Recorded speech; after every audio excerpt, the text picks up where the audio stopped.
ওরা কখনো মুসলমানদের বন্ধু হতে পারে না। সুতরাং কিয়ামত অতীব সন্নিকটে, অতীব সন্নিকটে। যা আমরা দেখতে পাচ্ছি, অনেক আলামত প্রকাশিত হয়ে গেছে এবং বড় বড় আলামতগুলি প্রকাশিত হবে ইনশাআল্লাহ। আল্লাহ রাব্বুল আলামিন সে কথাটাই তিনি বলছেন, وَيَوْمَ يُنفَخُ فِي الصُّورِ فَفَزِعَ مَنْ فِي السَّمَاوَاتِ وَالْأَرْضِ। সেই সময়ের অপেক্ষায় থাকো যখন ইউনফাখু ফিস সূর, সিংহায় ফুৎকার দেওয়া হবে। কোথায় ফুৎকার দেওয়া হবে? সিংহায় ফুৎকার দেওয়া হবে। ফাজিআ মান ফিস সামাওয়াতি ওয়াল আরদ, আকাশে এবং জমিনে যা কিছু আছে সব ভীত বহবল হয়ে পড়বে। ইল্লা মান শা আল্লাহ, কিন্তু আল্লাহ যাকে ইচ্ছা তাকে এই ভয় ভীতি থেকে রক্ষা করবেন। ও আতাউহু ও কুল্লুন আতাউহু দাখিরিন, এবং সকলে আমার সামনে উপস্থিত হবে। তার মানে এই পৃথিবী ক্ষণস্থায়ী, এই পৃথিবী চিরস্থায়ী নয়, ক্ষণস্থায়ী। ঠিক কিনা কোন? তাহলে একদিন আপনাকে এই পৃথিবী ছেড়ে চলে যেতে হবে, তা এই আয়াত থেকে প্রমাণিত। সিংহায় ফুৎকারের মাধ্যমে সব উলটপালট হয়ে যাবে, কিয়ামত সংগঠিত হবে। আপনারা অনেকেই শুনেছেন কিয়ামত সংগঠিত হবে শুক্রবারে। ঠিক কিনা কোন? শুক্রবার, কোন শুক্রবার জানা আছে? জানা নাই। এটা আল্লাহ পাক জানেন। এই কিয়ামত সংগঠিত হবে, তখন অবস্থাটা কেমন হবে? আজকে কি বার? শুক্রবার। এই এলাকায় কি মাত্র এই কয়জন মানুষ ছিল না আরো আছে? দেখুন, এই শুক্রবার আসলে পরে পৃথিবীতে মানব জাতি ব্যতীত আর জিন জাতি ব্যতীত সকলেই, সকল সৃষ্টিজীব এই শুক্রবারকে নিয়ে চিন্তিত অবস্থায় থাকে, ভয়ে থাকে। কেননা আল্লাহর ওয়াদা কখন আসবে, কি হবে তখন। আর আমরা, এ ভয় আমাদের মধ্যে নাই, এ ভয় আমাদের মধ্যে নাই। আজকে 10ই মুহররম, মুহররম মাসের 10 তারিখ। এই 10 তারিখে, মুহররমের 10 তারিখে আল্লাহ রাব্বুল আলামিন মূসা আলাইহিস সালামকে ফিরাউনের কবল থেকে রক্ষা করেছিলেন। এখানে একটা মাসালা বলি, এই 10 তারিখের যারা রোজা পালন করবে, মুহররমের আশুরার রোজা, 10ই আশুরা, আষাঢ় থেকে আশুরা, 10ই মুহররমের রোজা পালন করবে, তার পূর্বেকার 1 বছরের গুনাহ আল্লাহ মাফ করে দিবেন। অনেকেই রোজা পালন করতেছে, গতকালকে একটা গেছে, আজকেরটা মেইন। গতকালকে যারা থাকতে পারে নাই, আজকে থাকবে, আগামীকালকে থাকবে। বুঝতে পারছেন? তাহলে এই শুক্রবার কিয়ামত সংগঠিত হবে। এ ব্যাপারে আমরা কি হয়ে আছি? উদাসীন হয়ে আছি। শুধু মানুষ উদাসীন হয়ে আছি। কিন্তু আল্লাহ তাআলার সারা সৃষ্টিজীব এ ব্যাপারে ভয়ে থাকে, ভয় নিয়ে তারা থাকে। কখন আল্লাহর এই ডাক, আল্লাহর পক্ষ থেকে এই মহানাদ, এই ভয়ঙ্কর আওয়াজ কখন আসবে? আল্লাহ রাব্বুল আলামিন এই দুনিয়াকে এক সময় তিনি কি করবেন?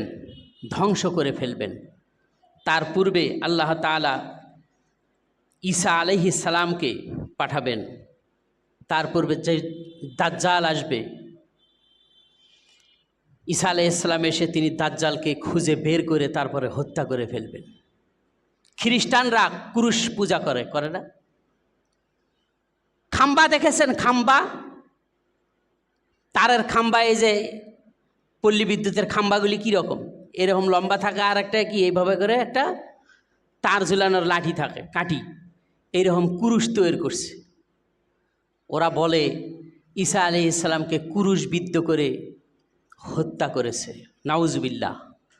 আল্লাহ বলছেন, মা কতালুহু ওয়া মা সলাবুহু, তাকে হত্যাও করে নাই, ক্রুশবিদ্ধও করে নাই। আল্লাহ পাক তাকে উপরে উঠিয়ে নিয়েছেন। তাকে ধরার জন্য নেওয়ার জন্য যে ব্যক্তিটি ঘরে প্রবেশ করেছিল ওই ব্যক্তির আকৃতিটা ঈসা আলাইহিস সালামের আকৃতি পরিণত করছিলেন। আর একজন ব্যক্তি, অন্যান্য ইহুদিরা দেখলো যে কি ব্যাপার, উনি এখন নাই, ওনাকে আনা হচ্ছে না, একজন তো পাঠাইছে আনার জন্য, সেটা ভুলে গেছে, কে পাঠাইছে কে আসছে ওটা সব ভুলে গেছে। আবার আসছে, এসে দেখে ঈসার রূপ ধারণকারী ওই ব্যক্তি যে আগে ঈসাকে ধরতে এসেছে ঘরের মধ্যে, আল্লাহ তাকে ঈসার রূপ দিয়ে দিলেন আর ওকে নিয়ে শুলিতে চড়াইলেন। আল্লাহ তাআলা ঈসা আলাইহিস সালাম তার নবীকে উপরে উঠিয়ে নিলেন। এই যেটা বলছেন মা কতালুহু ওয়া মা সালাবু, তাকে হত্যাও করা হয় নাই, তাকে ক্রুশবিদ্ধও করা হয়নি। ঈসা আলাইহিস সালাম এসে এই ক্রুশকে ভেঙে ফেলবেন। যত ক্রুশ আছে সব, পৃথিবীতে যত ক্রুশ আছে, খ্রিস্টানরা ক্রুশের পূজা করে, এগুলি সব ভেঙে ফেলবেন, শূকরগুলোকে সব হত্যা করে ফেলবেন। কর থাকবে না, সেই সময়ে সকলেই মুসলিম হবে।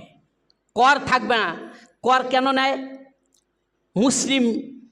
মুসলিম দেশে যদি কোনো অমুসলিমরা অবস্থান করে তাহলে তাকে কর দিয়া থাকতে হবে, এটা হলো শরীয়ত বিধান। ওই সময় আসলে ঈসা আলাইহিস সালাম আসবেন, কর সব উঠে ফেলবেন, তার মানে অমুসলিম থাকবে না, সব মুসলিম হয়ে যাবে। কর নিবে কার কাছ থেকে? ঠিক কিনা? কর সব উঠে দেওয়া হবে। এমন কি সেই সময়ের অবস্থাটা এমন হবে, রাসূল সাল্লাল্লাহু আলাইহি ওয়াসাল্লাম তিনি বলছেন, ছাগল এবং নেকড়ে বাঘ একে ময়দানে চড়বে, ছাগলের অন্তরের মধ্যে নেকড়ে বাঘের ভয় থাকবে না, ভয় উঠে যাবে, এই রকম শান্তি বিরাজ করবে। সুবহানাল্লাহ। ছোট ছোট নাবালক শিশুগুলি খেলবে বিষাক্ত সাপ নিয়া, এই সাপের মুখের ভিতরে আঙ্গুল ঢুকিয়ে দিবে, সাপ তাকে কামড় দেবে না। বাঘের উপর দিয়ে তারা ছওয়ার করবে, বাঘের পিঠের উপর লাফ দিয়ে উঠবে, আবার পিঠ থেকে লাফ দিয়ে পড়বে, বাঘ তাদেরকে আক্রমণ করবে না। ঈসা আলাইহিস সালাম আসার পরে এরকম শান্তি বিরাজ করবে। সুবহানাল্লাহ। একদল লোক একটা ডালিম খাবে। কয়টা? একটা ডালিম খাবে। একটি ডালিম খেয়ে তারা পরিতৃপ্ত হবে এবং একটি ডালিমের খোসার নিচে ওই দলের লোকটি, ওই দলের লোকগুলি ওই খোসার ছায়ার নিচে তারা অবস্থান করবে। সে ডালিমটা কি এতটুকু? আমরা জন্মের পরে ডালিম গাছে দেখেছি এতটুকু, দেশীয় ডালিম, হতে হতে এত বড়, তারপরে হতে হতে এত বড়, আবার হতে হতে এখন 1-2 কেজি পর্যন্ত হয়। ঠিক কিনা? এখনই যদি এতটুকু একটা 100 গ্রাম 200 গ্রাম বা 250 গ্রামের ডালিম যদি 2 কেজি পরিমাণ হয়, তাহলে এই ঘটনা যখন ঘটবে আরও 1000 বছর পরে বা 100 বছর পরে, তখন ডালিমের পরিমাণটা আরও কত বড় হবে? খেয়াল করছেন?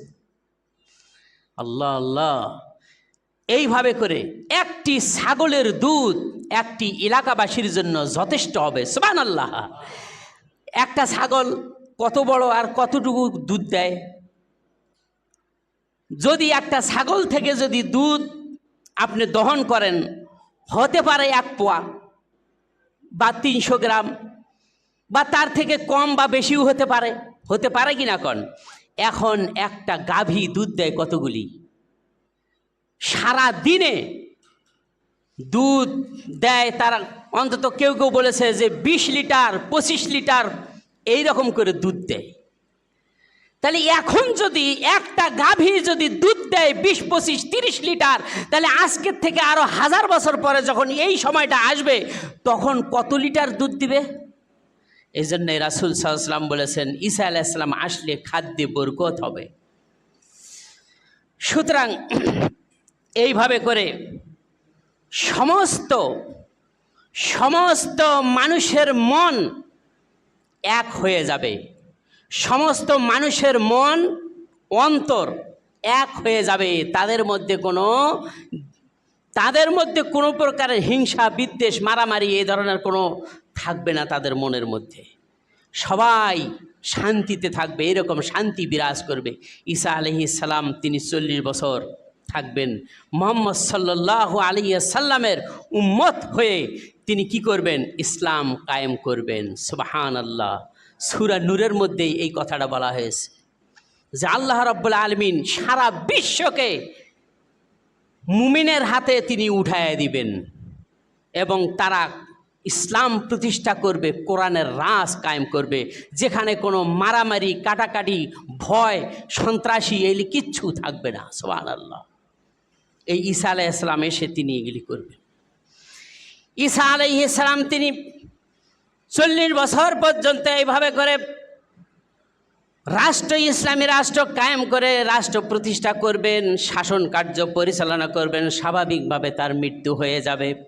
এরপরে সেই সময়ের মুসলিমরা তার জানাজা পড়ে তার কাফন পরায়া দাফন করে দিবেন। এরপরে এমন একটা সময় আসবে তখন শয়তান আবার মানুষের রূপ ধারণ করে এসে বলতে থাকবে যে আমি তোমাদেরকে একটা আদেশ করব, তোমরা সে আদেশ পালন করবে কি না। তখন তারা সকলেই বলবে যে হ্যাঁ, যে আদেশ করবে, যে আদেশ তোমরা আমাদেরকে দিবে অবশ্যই আমরা তা পালন করব। ইবলিস শয়তান বলবে যে তোমরা এখন মূর্তি পূজা শুরু করে দাও। আবার মূর্তি পূজা শুরু হয়ে যাবে, আবার মূর্তি পূজা শুরু হবে। তখন আবার বিশৃঙ্খলা সৃষ্টি হয়ে যাবে। এই বিশৃঙ্খলা সৃষ্টি হওয়ার এমন অবস্থায় হবে যে আল্লাহ শব্দ, আল্লাহ নামটি উচ্চারণ করার মতো কোনো লোক খুঁজে পাওয়া যাবে না। হাদিসের ভাষায় এসেছে, রাসূল সাল্লাল্লাহু আলাইহি ওয়াসাল্লাম তিনি বলেছেন, জিবিকিস্তাইন নামক একজন ব্যক্তি কাবা ঘরকে ভেঙ্গে চূর্ণ বিচূর্ণ করে ফেলবে। পাথরের জায়গায় আর পাথর থাকবে না, সব টুকরো টুকরো করে ফেলবে। সেই মুহূর্তেই মানুষের অবস্থাটা এমন হবে, আল্লাহ রাব্বুল আলামিন তিনি বলছেন, ওয়া মা ইয়ানজুরুনা ইল্লা সাইহাতাও ওয়াহিদাতান তাখুযুহুম ওয়া হুম ইয়াখিসিমুন।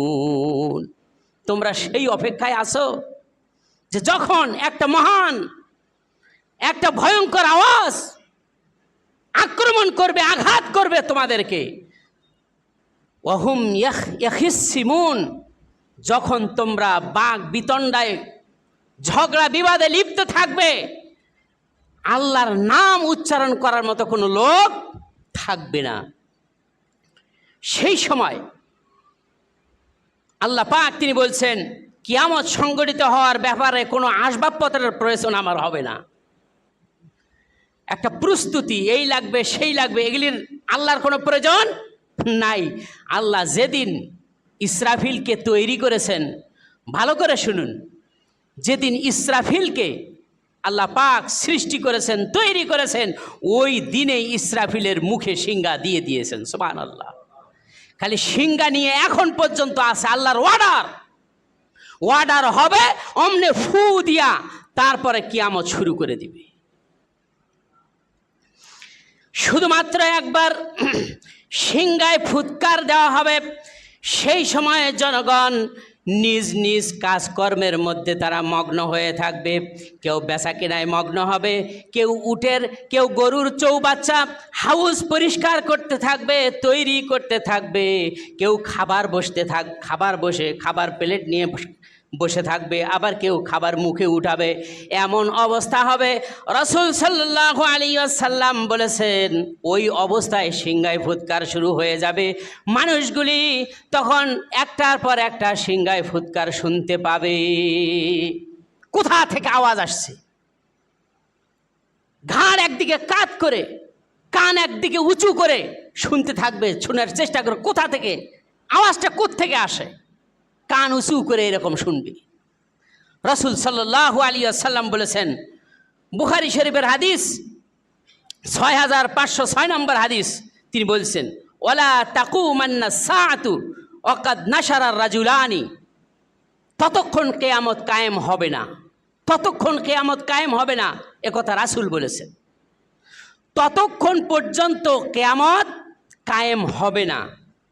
কদ নাশারা রাজুলানে, যতক্ষণ দুইজন ব্যক্তি সাওবাহুমা ফালা ইয়াতাতাবিআনি ওয়ালা ইয়াতবিয়ানিহি, দুইজন ব্যবসায়ী, দুইজন ব্যক্তি, একজন ক্রেতা একজন বিক্রেতা, ক্রেতা কাপড় কেনার জন্য দোকানে যাবে, কাপড় কিনবে, বিক্রেতা কাপড় বের করে ছড়িয়ে দেবে, এটা নেন ওইটা নেন, দেখেন রং পছন্দ হয়েছে কিনা, এরকম করে কিনা? আকর্ষণীয় করবার জন্য আরো 4-5টা 10টা লাইট মারে, ঠিক কিনা কখন? তারপরে দরদাম করতে থাকবে। রাসূল সাল্লাল্লাহু আলাইহি সাল্লাম বলছেন, ফালা ইয়াতাতাবিআনি ওয়ালা ইয়াতবিয়ানিহি, ওইটা যে গোছায় আবার ভাঁজ করে রাখবে, ক্রেতা নিবে, এই সময়টুকুও পাবে না, এ সময়টাও পাবে না। এখন আপনি আর আমি কি সময় নিয়ে ব্যস্ত আছি চিন্তা করছেন? এখন আমাদের খুব সময় হাতে, ইবাদত করার সময়টুকু আমরা পাই না। আহারে মানুষ, ইবাদত করার সময় পাই না। দিন দিয়েছে আল্লাহ পাক রিজিক অন্বেষণের জন্য। কিসের জন্য? ঘুমানোর জন্য? দিন দিয়েছে আল্লাহ রাব্বুল আলামিন কঠোর পরিশ্রম করে যাতে বান্দারা রিজিক অন্বেষণ করে। সকাল থেকে সন্ধ্যা পর্যন্ত সারাদিন খাটবে, পরিশ্রম করবে, রিজিক অন্বেষণ করবে, তারপরে রিজিক নিয়ে সে খাবে, তার পরিবার সহ সে ভোগ করবে, আনন্দ করবে। রাত দিলেন আল্লাহ ঘুমানোর জন্য। কি দিলেন? রাত দিলেন আল্লাহ ঘুমানোর জন্য। সারাদিনের অক্লান্ত পরিশ্রমে শরীরটা দুর্বল হয়ে গেছে, ঘুমের মাধ্যমে আল্লাহ রাব্বুল আলামিন তাকে আবার সেই সবলতায় নিয়ে আসবেন। সুবহানাল্লাহ। আজকে সন্ত্রাসী, চাঁদাবাজি, চোর, ডাকাত কি করছে? দিনের বেলা ঘুমায়, রাতের বেলা চুরি চামারি করে বেড়ায়, ঠিক কিনা কন? সময় বিপথে কাটাচ্ছে, অথচ ওই সময়টি আসার আগে তোমরা সতর্ক হও, সাবধান হও।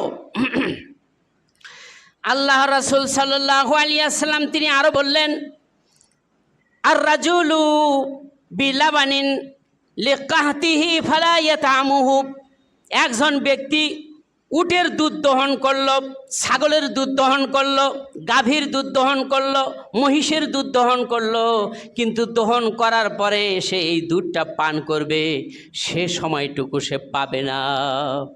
আল্লাহ রাসূল সাল্লাল্লাহু আলাইহি ওয়াসাল্লাম তিনি আরো বলছেন, আর রাজুলু ইয়ালিতু হাওজাহু ফালা ইয়াসকিয়া ফিহি, কোনো ব্যক্তি তার গরুর বা উটের চৌবাচ্চা পরিষ্কার করতে থাকবে, কেউ নির্মাণ করতে থাকবে পশুদেরকে পানি পান করানোর জন্য, কিন্তু কিয়ামত সিংহায় ফুৎকার এমন অবস্থায় হবে যে ওই পশুকে আবার পানি পান করাবে, এই সুযোগটুকু সে আর পাবে না। আল্লাহ রাসূল সাল্লাল্লাহু আলাইহি ওয়াসাল্লাম তিনি আরো বলেছেন, ওয়াকাদ রাফা আহাদুকুম আকলাতুহু ইলা ফিহি ফালা ইয়াতামুহা, কোনো ব্যক্তি নিজের পরিবার পরিজন, সন্তান সন্ততি, স্ত্রী, পিতা মাতা সকলকেই নিয়ে বসবে, খাবারের মধ্যে খাবারের প্লেট সামনে নিয়ে বিসমিল্লাহ বলে খাওয়া শুরু করে সেই খাবারটা হাতে নিয়ে যে মুখ পর্যন্ত দিবে, এ সময়টুকু পাবে না। সঙ্গে সঙ্গে আল্লাহর পক্ষ থেকে অর্ডার হয়ে যাবে, ইয়াউমা ইউনফাখু ফিস-সূরি ফাফাজিআ মান ফিস সামাওয়াতি ওয়াল আরদ, আল্লাহর পক্ষ থেকে অর্ডার হয়ে যাবে, হুকুম হয়ে যাবে ইসরাফিলকে সিংহায় ফুৎকার দেওয়ার জন্য। ফুৎকার দেওয়ার সাথে সাথে আকাশে এবং জমিনে যা কিছু আছে সব কিছু ভীতবিহ্বল হয়ে পড়বে। আর কান পেতে, কান খাড়া করে, ঘাড় একদিকে নিচু করে, একটা কান উঁচু করে দেখবে কোত্থেকে আওয়াজটা আসতেছে। অনেক লম্বা সময় এ ফুৎকার হবে। কত সময়? লম্বা সময় এই ফুৎকারটা ইসরাফিল আলাইহিস সালাম তিনি দিবেন। এমন সময় আমরা যে মনে করতেছি এটা অনেক অনেক দেরি আছে, আল্লাহ পাক বলছেন ইন্নাহুম ইয়ারাউনাহু বাঈদা, আরে তারা দেখতেছে যে এটা অনেক দিন, অনেক ব্যবধান, অনেক সময়, অনেক দেরি। আল্লাহ বলছেন ও নারাহু করিবা, আমি দেখতেছি এটা অনেক নিকটে এসে গেছে, অনেক নিকটে। এখন বর্তমান বাংলাদেশের মুসলিমদের এমন অবস্থা, শুধু নামে মাত্র আমরা মুসলিম হয়ে আছি, আর আমাদের মন হলো দ্বিমুখীপনা, কখনো মুসলিমের কখনো ইসলামের পক্ষে, কখনো আবার কাফের বেঈমান খ্রিস্টান ইহুদিদের পক্ষেও, ঠিক কিনা কন? এই অবস্থার মধ্যে আমরা দেদুল্যমান অবস্থায় আছি। ইমান মজবুত করুন, দ্বিমুখীপনা এটা একেবারে নির্মূল করে দিন। সকলেই কোরআন হাদিসের অভিমুখী হন, তাহলেই মুক্তি পাবেন। আল্লাহ রাব্বুল আলামিন তিনি বলছেন, সিংগায় ফুৎকারটা দেওয়া মাত্রই স্বামী, স্ত্রী, সন্তান, সন্ততি, পিতা মাতা, ভাই ব্রাদার, আত্মীয় স্বজন, ফুফু, খালা, নানি, দাদা, দাদি, এগুলি কোনো সম্পর্ক থাকবে না। ফাইদা নুফিখা ফিস-সূরি ফালা আনসাবা বাইনাহুম, যখন সিংগায় ফুৎকার শুরু হবে, আত্মীয়তার সম্পর্ক সব বিচ্ছিন্ন হয়ে যাবে। ইয়াউমাইযিন ওয়ালা ইয়াতাসাআলুন, একে অপরকে খোঁজ খবরও নিবে না। কি অবস্থা তোমার, কি অবস্থা তোমার, এইরকম খোঁজ খবরও নিবে না। এটা এমন একটা ভয়ঙ্কর আওয়াজ হবে, সিংগায় ফুৎকার একটা ভয়ঙ্কর আওয়াজ। পৃথিবী থেকে নিয়ে মেঘমালাগুলি অন্তত 100 কিলোমিটার উপরে আছে, ঠিক কিনা কর? কয়েকদিন আগেই একটা বজ্রধ্বনি হলো, এখানে কোথায় যেন পড়ছে, বিকট আওয়াজ। কে কোন দিকে দৌড় দেয় সেই সময় দিশেহারা হয়ে গেছে। সাধারণত আওয়াজের ধ্বনিতে, বজ্রের ধ্বনিতে এই অবস্থা যদি হয়, সিংগায় ফুৎকারের ধ্বনিতে কি হবে? আল্লাহ রাব্বুল আলামিন তিনি বলছেন, মানুষদের অবস্থা এমন হবে, ফালা ইয়াস্তাতিউনা তাওসিয়াতাও ওয়ালা ইলা আহলিহিম ইয়ারজিউন। ফালা ইয়াস্তাতিউনা তাওসিয়াতান, পিতা সন্তানকে ওসিয়ত করবে, বাবা আমার ঋণ আছে এতগুলি, আমি তো মরে যাচ্ছি, তুই ঋণগুলি পরিশোধ কর, এইরকম ওসিয়ত করার সময় পাবে না।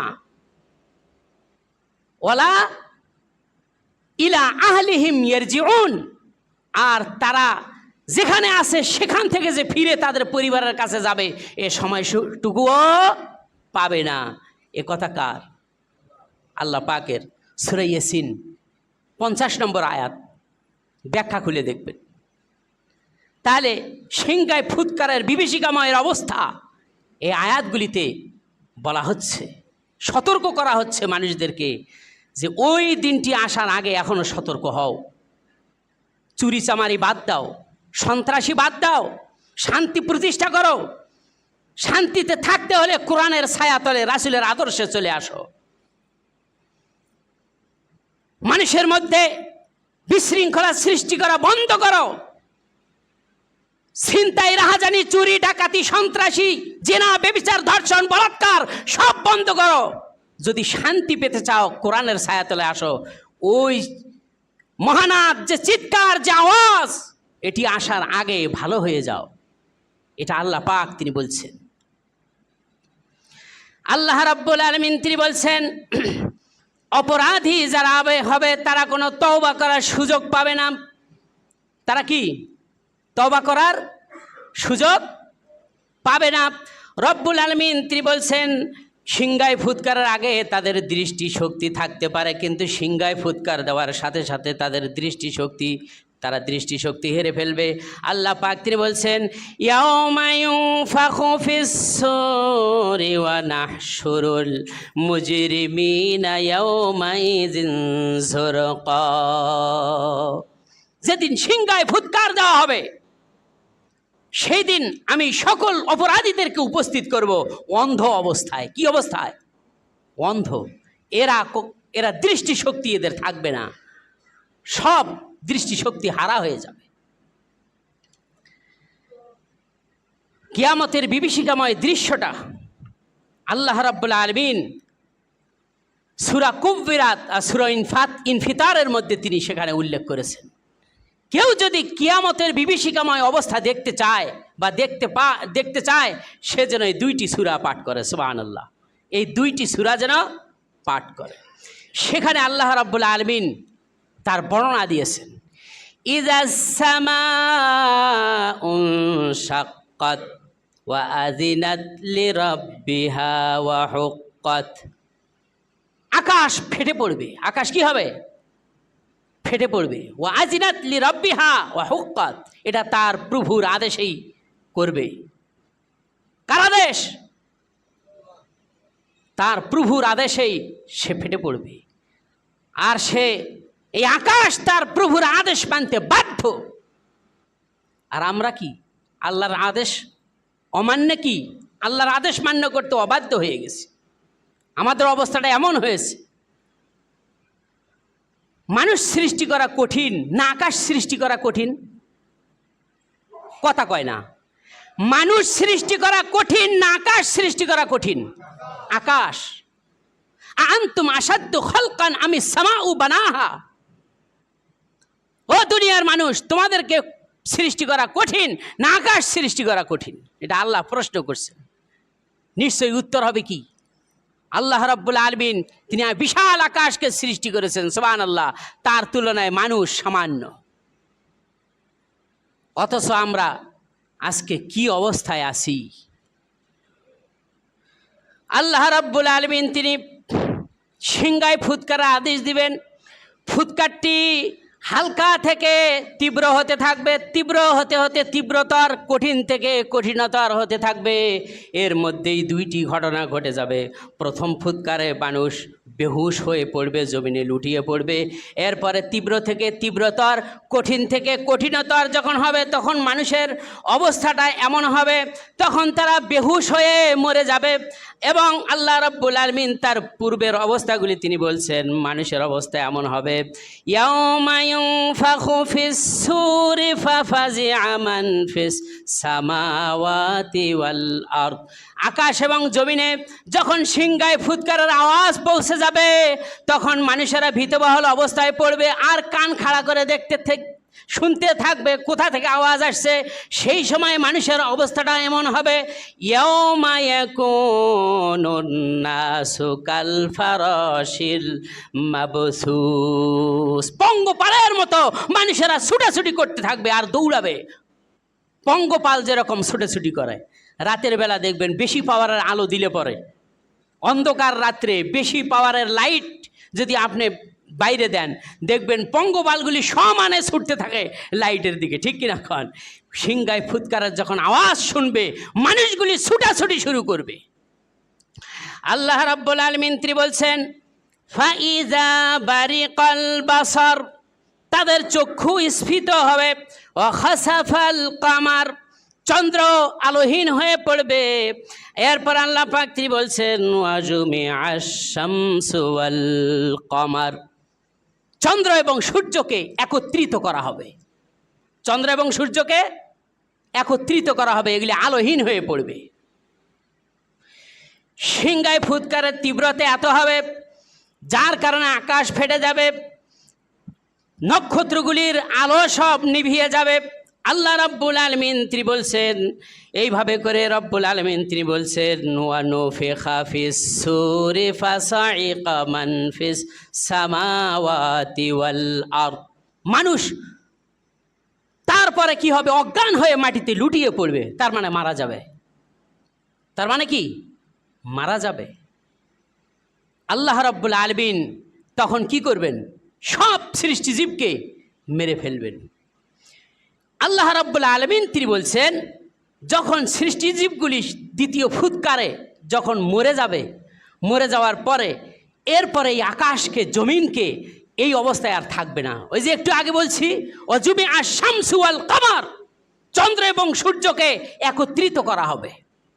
এখন চন্দ্র ওঠে রাতের বেলা, ঠিক কিনা কন? আর সূর্য ওঠে দিনের বেলা। তাহলে আর বিভিন্ন কক্ষপথ আছে, ঠিক কিনা কন? এক একটাকে এক এক কক্ষপথে আল্লাহ সেট করে দিয়েছেন, যাতে করে কোনো সংঘর্ষ হয় নাই। যেদিন আল্লাহ তৈরি করে এদের কক্ষপথে নির্ধারণ করে দিয়েছেন, এরপর থেকে আজ পর্যন্ত কোনোদিন শুনছেন যে চন্দ্র সূর্য টক্কর লেগে, ধাক্কা লেগে ছিটকে পড়ে গেছে? এমনও শুনছেন না। কিন্তু এটা হবে কিয়ামতের যখন দ্বিতীয় ফুৎকার যখন সিংহায় হবে, তখন আল্লাহ এটাকে কি করবেন? একত্রিত করে একটার সাথে আর একটা টক্কর লাগায়া ছিটকে পড়ে যাবে। চন্দ্র সূর্য সমুদ্রে পড়ে গিয়ে সমুদ্রের মধ্যে আগুন ধরে যাবে। কি হবে? আগুন ধরে সমস্ত পানিগুলি শুকিয়ে ফেলবে। এই জমিন আর জমিনের মতো থাকবে না, এই আকাশ আর আকাশের মতো থাকবে না। অনেক কথা আছে, আজকে শুধু প্রথম ফুৎকারের দৃশ্যটা আপনাদেরকে একটু দেখাইলাম। এরপরে ইনশাল্লাহ একের পরে এক চলতে থাকবে। দ্বিতীয় তৃতীয় ফুৎকারে কি অবস্থা হয় ইনশাল্লাহ কোরআন এবং হাদিসের মাধ্যমে আমি আপনাদেরকে জানানোর এবং শোনানোর চেষ্টা করব। আল্লাহ তাআলা আমাদের সেই তৌফিক দান করুন, সকল বলি আমিন। এই জন্যই বলছি, সেই দিনটি আসার আগে সংশোধন হয়ে যান। আর সারা বিশ্বের সমস্ত বেঈমান, সমস্ত কাফির, ইহুদি, খ্রিস্টান, মুশরিক, মূর্তি পূজক সব এক হয়ে গেছে মুসলমানদের বিরুদ্ধে। ঠিক কিনা কন? সুতরাং ঐক্যবদ্ধভাবে এখন পর্যন্ত সমস্ত দ্বিধা দ্বন্দ্ব ভুলে গিয়ে ঐক্যবদ্ধ হন এদের রুখে দাঁড়ানোর জন্য। ঠিক কিনা কন? আল্লাহ যেন সেই তৌফিক দান করেন। আজকে মোবাইল, টিভি আর এগুলি নিয়ে ব্যতিব্যস্ত হয়ে পড়ছি, খেলা নিয়ে ব্যস্ত হচ্ছি। ওরা মিসাইল তৈরি করে, দেখেন না? এই আমরা যাদেরকে পরাশক্তি আপনারা মনে করছেন, পরাশক্তি কে? আপনারা মনে করছেন ওই ইসরায়েল আর ওই জিয়া আমেরিকা। এখনো পরমাণু মারেই নাই, পরমাণু বোমা এখনো কি ইরান মারেই নাই। তার আগে ভাগছে, তার আগে কি ভাগছে।